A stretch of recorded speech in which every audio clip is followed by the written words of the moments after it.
Bom, Fonte Viva 133, que tendes? Uma pergunta, não é? E foi uma pergunta feita por Jesus naquele episódio muito interessante, quando nós vimos aquela multidão acompanhando Jesus e aquele momento em que os discípulos falam: Nossa, mas o pessoal está aqui há tantas horas, deve ter gente com muita fome.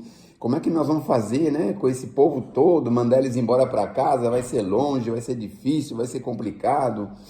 O que a gente vai fazer com essa turma, meu Deus do céu? Aí foram fazer uma consultoria com o Cristo para saber se eles pediam iFood ou se pediam outro restaurante para servir aquela multidão, né? E no fundo, o Cristo estava lá sentadão, sossegadão, e ele só faz uma pergunta. Qual que é a pergunta que ele faz? O que nós temos, né? Quer dizer, o que nós temos para começar? Temos alguma coisa para começar, não é? E é isso que o Emmanuel tira um texto muito bonito a respeito desse assunto. Ou seja, quantos pães tendes? Disseram eles.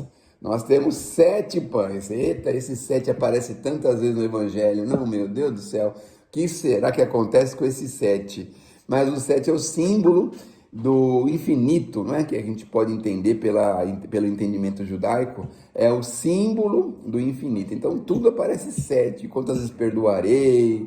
7 dias da semana, com essas coisas, tem um monte de coisa aí que está associado a esses 7. Bom, e aí ele disse: tendes 7 pães, eles disseram, né? O Marcos registrou isso. E aí Jesus, à frente da multidão faminta, primeira coisa que ele pergunta são as possibilidades que eles têm, não é? Ou seja, ele procurava uma base, alguma coisa para começar, para ver o que ele podia fazer, não é? Aí ele fala assim: quantos pães tendes? E então a pergunta mostra a necessidade de alguma coisa. Nós precisamos sempre ter alguma coisa para oferecer. E aí o evangelista Marcos, que os companheiros apresentaram 7 pãezinhos, dos quais alimentaram mais de 4.000 pessoas, sobrando apreciável quantidade. Olha, dá a impressão que 4.000 pessoas não é muita coisa, mas se a gente for ver o censo daquele ano, daquela época, daquela região, é uma quantidade, é um número considerável de gente, viu? Não é pouquinho, não. Era muita gente.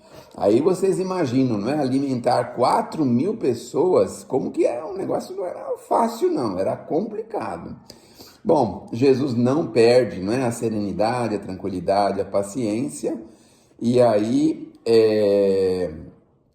ele senta lá sossegado, pede para trazer os pães, né? Que eles tinham conseguido lá, os 7 pãezinhos, e o mestre, então, a partir daí, consegue não só essa quantidade, né, para 4.000 pessoas, mas também sobras, diversas sobras, houveram diversas sobras. Aí é conhecido esse fenômeno, do fenômeno da multiplicação dos pães.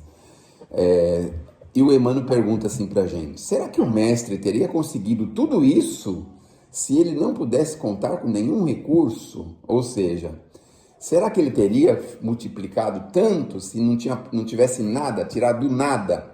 E aí mostra para a gente claramente que nós não podemos, nós sempre devemos apresentar alguma coisa.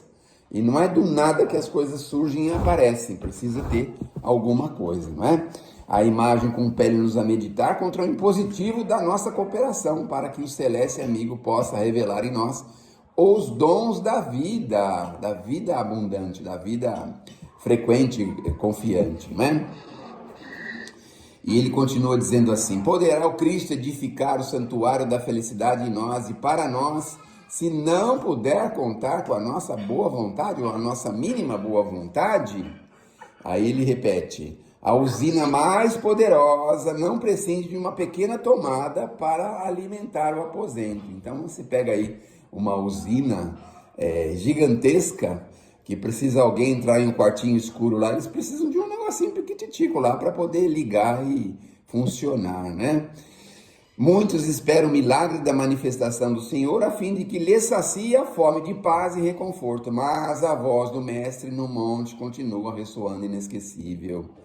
o que tendes, o que você pode oferecer, o que você tem de bom para oferecer, para realizar, não é? Infinita é a bondade de Deus, todavia algo deve surgir do nosso eu, em nosso favor. Em qualquer terreno de nossas realizações para a vida mais alta, apresentemos a Jesus algumas reduzidas migalhas de esforço próprio e estejamos convictos de que o Senhor fará o resto. E aí a lição deixa bem claro para todos nós, né? Que é sempre importante termos alguma coisa a apresentar. Não adianta a gente ir ao Senhor sem nada a oferecer e a apresentar. Então, o fenômeno é basicamente, segundo a visão e a ótica de Emmanuel, é essa a possibilidade que ele dá para a gente, ou seja, termos alguma coisa para oferecer e para entregar. Porque nada é nada, né? 0 vezes alguma coisa é sempre 0. Então, a gente precisa ter alguma coisa para poder multiplicar. Então, se você tem 7, multiplica por 10, por 100, por 1000. Agora, se você tem 0 e multiplica por 0, por 10, por 100, por 1000, vai ser sempre 0, não é mesmo? Então, a ideia é que a gente possa devagarzinho encontrar um ponto de possibilidades, algum tipo de possibilidade mínima, qualquer que seja essa possibilidade, e oferecer a Jesus, para que a gente possa multiplicar isso em nós. Vocês veem, o Chico, na verdade, tinha tão pouco a oferecer quando começou a sua trajetória mediúnica, pouco estudo, né? 3º, 4º ano primário, pouca idade, mas ele tinha tanta boa vontade que os espíritos foram com isso multiplicando. Paulo deve se lembrar disso que eu vou falar, que era o seguinte: chegou em determinado momento, o Chico produziu acho que 40 ou 50 livros, aí ele achou, bom, agora eu já produzi 50 livros, estou sossegadão, vou tocar a minha vida, fazer o que eu quiser, não é? E seguir em frente. E aí o Emmanuel fala assim, não senhor, o senhor conseguiu 50, então vamos para mais 50. Aí conseguiu mais 50, chegou o Chico sossegadão, falou, agora acabou, não preciso fazer mais nada, posso deitar na rede sossegadão, descansar, não é? E aí o Emmanuel falou assim, olha Chico, a gente estava estudando aqui no mundo espiritual e a gente vai, como é que se fala? Como é que é a palavra, Paulo, que o Emmanuel falou? Desapropriar o teu todo. Vai desapropriar a tua mediunidade. A tua mediunidade não pertence mais a você, agora pertence à espiritualidade. Então agora acabou, não é mais com você, é com a gente. Então aí ele teve que chegar nos 92 trabalhando até o último dia, porque a mediunidade dele foi desapropriada. Mas para ele chegar aonde ele chegou, obviamente ele ofereceu e sempre tinha alguma coisa por oferecer.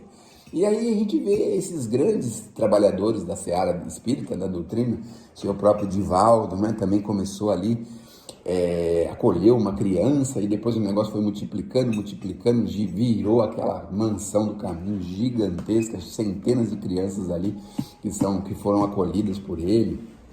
A gente vai vendo na Igreja Católica também uma simples madre, uma simples pessoa assim, normal, né? Porque a gente não vê assim como é que eu posso dizer assim, uma projeção para o sacerdócio ou feminino ou masculino, a gente não vê. Mas a gente tem 2, 3 ou 4 senhoras que se projetaram de uma forma tão intensa, apesar de ter as amarras, né? Porque eu sinto que eles devem ter algumas amarras, de não pode fazer isso, não pode fazer aquilo outro. Você vê aquela senhora lá da Bahia, ela conta que ela saía de madrugada, ia nas favelas da Bahia para atender uma outra pessoa, uma outra senhora com problema.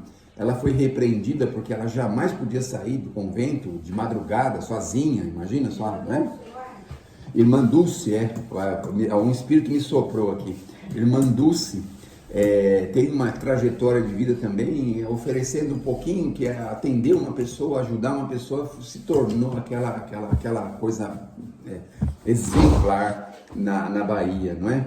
Então, é sempre importante termos alguma coisa por oferecer, porque aí, com o tempo, obviamente, nós vamos sendo aproveitados, as coisas vão acontecer, e a gente chega, obviamente, aonde precisamos chegar. Que Deus nos abençoe, que Jesus nos ilumine.